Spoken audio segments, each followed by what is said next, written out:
Hi viewers, industry hit just miss అయిన commercial classic. ఒక cinema class మూవీగా hit అవ్వచ్చు, లేదా మాస్ మూవీగా హిట్ అవ్వచ్చు, కామెడీ మూవీగా ఒక ప్రత్యేక గుర్తింపు పొందొచ్చు, క్లాసిక్ గా నిలబడిపోవచ్చు. కానీ ఈ 4 కేటగిరీస్ ని ఒక సినిమా సొంతం చేసుకుందంటే ఆ సినిమాని అరుదైన అద్భుతమైన సినిమాగా పేర్కొనాలి. అలాంటివి మన తెలుగులో వేళ్ల మీద లెక్క పెట్టే సంఖ్యలోనే ఉన్నాయి. వాటిలో ఒకటి హలో బ్రదర్. అది 1993 వారసుడు రిలీజ్ అయి సూపర్ హిట్ దిశగా దూసుకెళ్తున్న రోజులు. ఆ మూవీ డైరెక్టర్ ఈవీవి సత్యనారాయణ గారు నాగార్జునని అభినందించడానికి నాగ్ ఇంటికి వెళ్లారు. ఆ ఆనందంలో నెక్స్ట్ ఇంకో సినిమా చేద్దాం, రెడీ చేయమని చెప్పాడు నాగ్. దుర్గా ఆర్ట్స్ నారాయణ గారికి సినిమా నిర్మాణ బాధ్యతలు అప్పచెప్పారు నాగార్జున.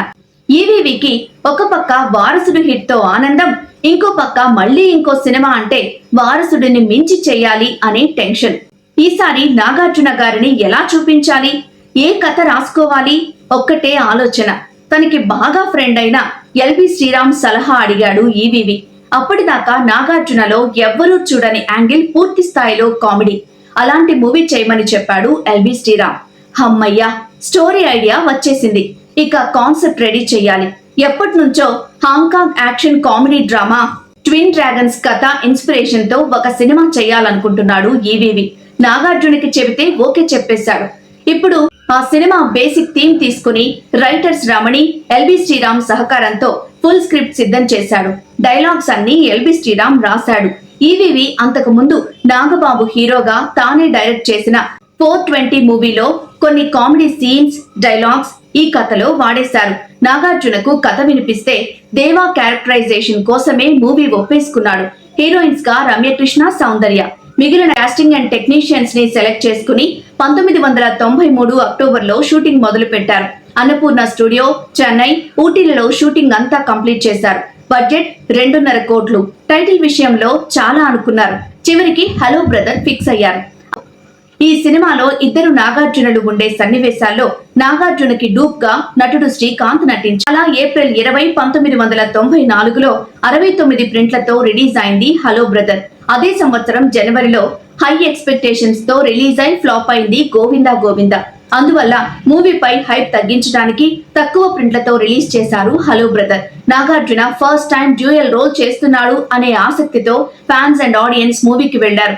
సినిమా చూసిన అందరికీ కొత్త తరహా అనుభూతినిచ్చింది హలో బ్రదర్. అప్పటిదాకా డబుల్ రోల్ మూవీస్ ఎన్నో చూశారు, కానీ ఇది చాలా వెరైటీగా ఉందే.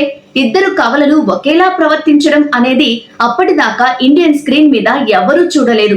దానికి తోడు పగలబడి నవ్వే కామెడీ, మాస్, క్లాస్, ఫ్యామిలీస్ అనే తేడా లేకుండా అంతా ఎగబడి చూశారు ఈ సినిమాని. పాటలైతే ఎవర్ గ్రీన్ హిట్స్. ప్రియరాగాలే, కన్నెపెట్టరో కన్ను కొట్టరో లాంటి సాంగ్స్ ఒక ఊపు ఊపేశాయి. కన్నెపెట్టరో సాంగ్ లో ముగ్గురు హీరోయిన్స్ అప్పట్లో ఒక special attraction. Kota Srinivasarao, Mallikarjunarao comedy hilarious hit. ఇక డైలాగ్స్ ఇప్పటికీ చాలా మందికి గుర్తుండే ఉంటాయి. నాగార్జున 2 క్యారెక్టర్స్ లో అల్టిమేట్ పర్ఫార్మెన్స్ ఇచ్చారు. కామెడీ, మాస్, రొమాన్స్ అన్నింటిలో ఈరగదీశాడు. కామెడీలో కూడా తను టాప్ అని ప్రూవ్ చేసుకున్నాడు. ఈ సినిమాతో Nagarjuna box office range double అయింది. హీరోయిన్ గా సౌందర్యకి ఇది బిగ్ బ్రేక్.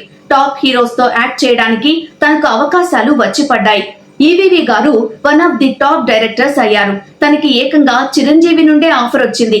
దుర్గా ఆర్ట్స్ వాళ్ళు నిర్మాతలుగా స్థిరపడిపోయారు. ఇప్పుడు మహేష్ బాబుతో తీస్తున్న వారణాసి వాళ్ళదే. ఇక హలో బ్రదర్ బాక్స్ ఆఫీస్ విషయానికి వస్తే 69 ప్రింట్లతో రిలీజ్ అయిన ఈ మూవీ ఫస్ట్ వీక్ ₹1 కోటి పైగా షేర్ కలెక్ట్ చేసి సెన్సేషనల్ హిట్ అయింది. ఆ ప్రింట్స్ మీద 1 కోటి షేర్ అంటే దిమ్మ తిరిగే కలెక్షన్స్ అన్నట్టు. 70 కేంద్రాల్లో 50 రోజులు, 24 కేంద్రాల్లో 100 రోజులు ఆడి చాలా ఏరియాస్ లో ఆల్ టైమ్ రికార్డ్స్ క్రియేట్ చేసింది. 100 రోజులకు ఈ మూవీ టోటల్ గా 9 కోట్ల వసూళ్లు సాధించి ఇండస్ట్రీ హిట్ జస్ట్ మిస్ అయి అప్పటికి ఆల్ టైమ్ టాప్ 2 గా నిలబడింది. ఆంధ్ర, నైజాం, సీడెడ్ ఈ 3 ఏరియాస్ లో ₹1 కోటి షేర్ వసూలు చేసిన తొలి సినిమా ఇదే. ఈ మూవీ కొన్ని మైండ్ బ్లోయింగ్ రికార్డ్స్ క్రియేట్ చేసింది. హైదరాబాద్ దేవి థియేటర్ లో 30 రోజులు 4 షోలు, మొత్తం 120 షోలు హౌస్ఫుల్స్ అయి టోటల్ ఇండియా రికార్డ్ క్రియేట్ చేసింది. కడపలో 2 థియేటర్లలో 43 రోజులు ఆడి స్టేట్ రికార్డ్ సృష్టించింది. సైడ్ థియేటర్లలో 40 రోజులు ఆడి ఇప్పటికీ కడపలో రికార్డ్ గానే మిగిలిపోయింది. అలాగే కడపలో 672 షోలు 100 రోజులు ప్రదర్శించబడి రాయలసీమ రికార్డ్ క్రియేట్ చేసింది. విజయవాడలో హైయెస్ట్ గ్రాస్ కలెక్ట్ చేసి ఆంధ్ర ఏరియా రికార్డ్ సృష్టించింది. భీమవరంలో గోవర్ధన్ థియేటర్ లో 100వ రోజు హౌస్ఫుల్ సై ఆ క్రౌడ్ తట్టుకోలేక పోలీసులు రావాల్సి వచ్చింది. నైజాంలో ఆల్ టైమ్ రికార్డ్, సీడెడ్ లో ఆల్ టైమ్ రికార్డ్, ఆంధ్రాలో రికార్డ్ మిస్ అయింది. లేకపోతే ఇండస్ట్రీ హిట్ అయ్యేది. ఈ మూవీని తమిళ్లో డబ్ చేస్తే అక్కడ కూడా హిట్ అయింది. కర్ణాటకలో హైయెస్ట్ గ్రాస్ వసూలు చేసిన రెండో చిత్రంగా భైరవ ద్వీపం తర్వాతి స్థానంలో నిలిచింది.